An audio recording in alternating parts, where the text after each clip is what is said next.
రైతు సోదరులకు స్వాగతం. భారత వాతావరణ శాఖ రైతులకి ఒక అలర్ట్ ప్రకటించింది.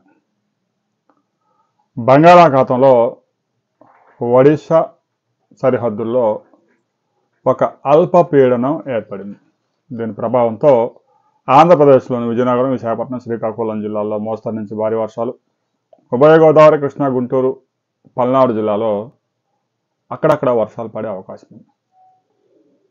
ఇక ఇప్పటికే ఏర్పడిన అల్పపీడనం దాని ప్రభావం పూర్తిగా తగ్గిపోయింది. అది తీరాన్ని కూడా దాటింది. కొత్తగా మరో అల్పపీడనం ఏర్పడింది. ఈ అల్పపీడనానికి తోడు నైరుతి ఋతుపవనాలు కూడా చురుగ్గా మారే అవకాశం ఉంది.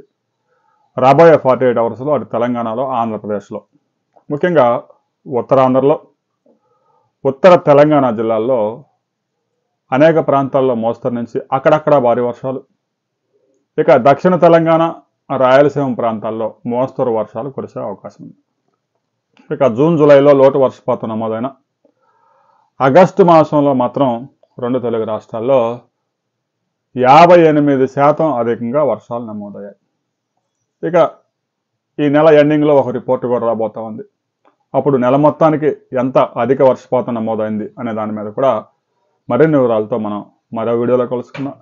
గడిచిన 24 అవర్స్లో రెండు తెలుగు రాష్ట్రాల్లో కొన్ని ప్రాంతాల్లో అక్కడక్కడ చిరుజల్లులు మాత్రమే నమోదయ్యాయి.